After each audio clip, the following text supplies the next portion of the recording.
I spent $11,400 trying to convince a room full of old money people that I belonged there. Bespoke suit, vintage watch. The right car was rented for the weekend. The right words rehearsed in a mirror like a man preparing for a trial. I studied how they walk. I studied how they shake hands. I studied how long they let a silence sit before they speak again.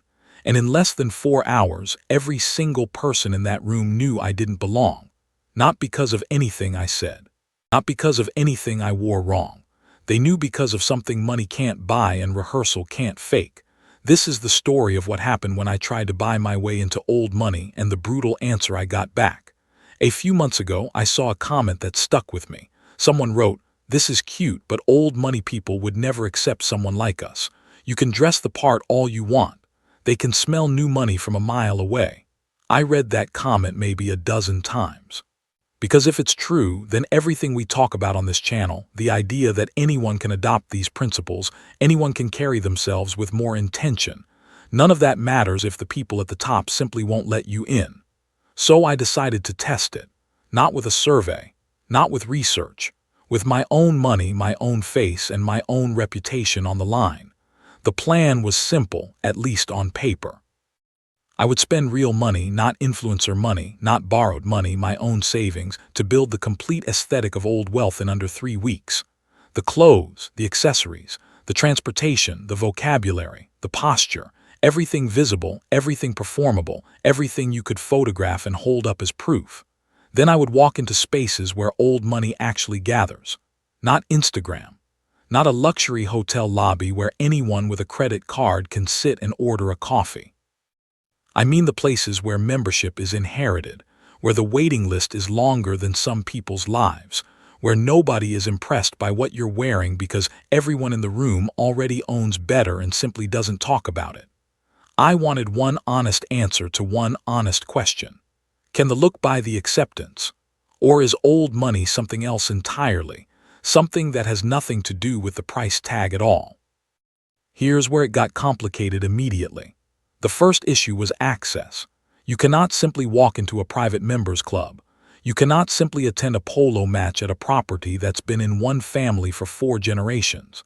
These spaces are guarded not by velvet ropes but by relationships, by years of someone vouching for someone who vouches for someone else. So I had to get creative. I found 3 entry points that were technically open to outsiders for a price. A guest day at a historic country club, sponsored through a contact who agreed to bring me along as a favor. A charity gala that sells tables to the public, but where the actual social circle running the event has known each other since boarding school. And a private wine auction preview, the kind where the bidding paddle costs more than most people's monthly rent, but the room itself is technically open to anyone who registers. 3 rooms, 3 tests. Same mission, get them to treat me as one of their own. The second problem was harder to solve, and I didn't see it coming. I assumed old money was a costume, a look you put on. So I spent most of my preparation on the visible layer, the $7,000 watch I rented for the month, the $1,700 bespoke jacket, the car service that made it look like I'd arrived from somewhere important. What I didn't prepare for was the invisible layer. The things nobody tells you because nobody who actually has them needs to be told. How to talk about money without ever mentioning a number. How to receive a compliment without either bragging or deflecting too hard. How to stand in a room holding a drink you're not really drinking for 45 minutes without once checking your phone. I had built the outfit. I had not built the operating system underneath it. Round 1. The country club. I arrived early because I'd believed that punctuality signals respect. That was my first mistake. Nobody else arrived early. The people who belonged there ambled in 15, 20 minutes after the stated time, completely unbothered because the event would simply begin whenever they decided it had begun. I wore the jacket. I wore the watch, angled just slightly so it would catch the light when I gestured. I'd practiced a handshake, firm, brief, 2 pumps, direct eye contact, the kind of handshake business coaches sell in courses. The man who greeted me had a handshake like he barely remembered he had a hand. Loose, brief, almost absent. He wasn't being rude. He simply didn't need to prove anything with his grip because nothing about that moment required proof from him. I complimented his watch, a simple, worn, leather-strapped piece that looked like it had been quietly ticking since the 1960s. He glanced down at it like he'd forgotten it was there and said, "Oh, this old thing was my father's." That was it. No story, no value mentioned, no flex, just a fact delivered and dropped. I had rehearsed a story about my own watch. I never got to tell it. Somehow in that exchange, I understood instantly that telling it would have been the wrong move, and I didn't fully understand why until later. Round 2. The charity gala. This one cost me $2,800 for a single seat at a shared table. I wore the suit.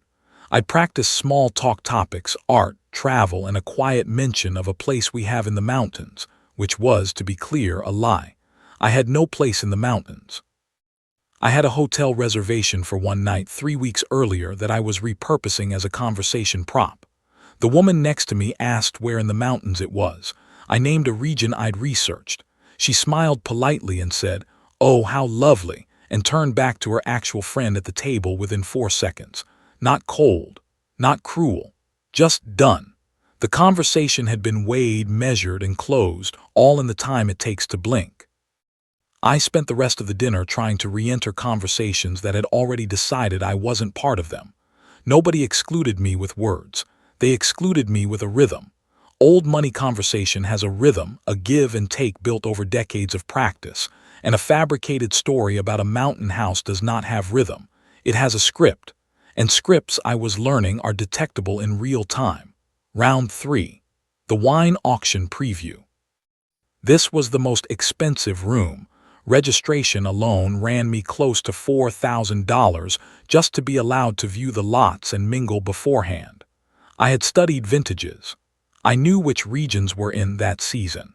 I dropped a fact about a 1982 Bordeaux that I'd memorized the night before like a kid cramming for an exam. A man beside me, holding a glass he hadn't sipped from in 20 minutes, said simply, "We used to keep a few cases of that. Drank most of it at my sister's wedding, actually." Then he laughed softly at some private memory and moved on to ask the room about something else entirely. He wasn't performing knowledgeably. He was remembering a life. And there is no rehearsal, no amount of money, that manufactures a memory you don't actually have. By the third room, I noticed the pattern. It wasn't my clothes. Nobody scanned my jacket label or asked about my watch's authenticity. The $11,000 I'd spent on appearance was, in their eyes, basically invisible, assumed, unremarkable, the bare minimum cost of entry rather than an achievement worth noticing. What gave me away every single time was effort. The trying. The slight overreach in every story. The need to mention something, prove something, place myself somewhere. Old money doesn't need to mention anything. It has nothing to prove because nothing about its identity is currently being negotiated. So here's the brutal answer. No, I did not buy my way in. Not even close. Across 3 rooms and over $11,000, I was treated at best as a polite guest.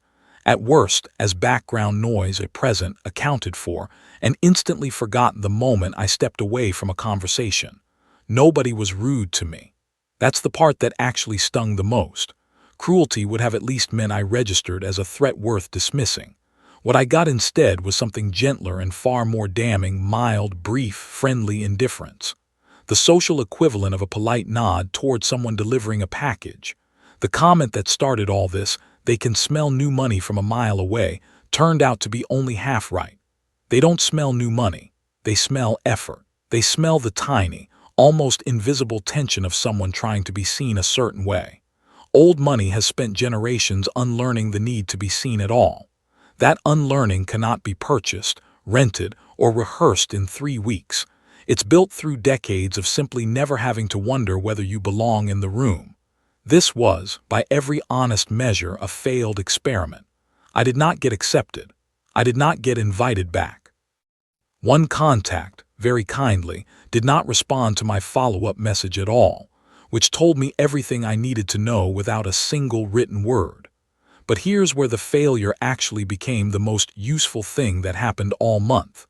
Because somewhere around the wine auction, I stopped trying to imitate the look, and I started actually paying attention to the behavior underneath it. The way that man talked about his father's watch without performing humility, he simply didn't feel the need to inflate the moment. The way nobody at that table rushed their words, because nobody there was worried about running out of time to impress someone. The patience, the restraint, the complete absence of urgency in how they spent a conversation, a glance, a Tuesday evening. That is the actual asset, not the jacket, not the watch. The internal stillness that comes from never needing to convince anyone of anything. And the genuinely good news, the thing this whole expensive failure accidentally proved, is that stillness has nothing to do with how much money is currently in your account. It's a set of habits, repeated daily, until they stop being performance and start being who you actually are. That's the entire premise behind something we built for people who watch this channel, a short guide called the Old Money Playbook, 30 specific daily habits that build exactly that kind of quiet, unshakable presence, without spending a single dollar on a rented watch. If $11,000 couldn't buy what those habits build for free, that tells you which one is actually worth your time. There's a link in the description if you want to start with habit 1 tonight. I went into this experiment expecting a story about exclusion. I walked away with a story about identity. Old Money was never a club with a locked door and a price of admission. It's a posture toward life, patient, unhurried and quietly secure, and that door, it turns out, was never locked in the first place. If this resonated with you, hit subscribe because we break down exactly how to build that posture, one habit at a time, in every video on this channel. And tell me in the comments, have you ever caught yourself trying too hard to be seen a certain way? I want to hear it. I'll see you in the next one.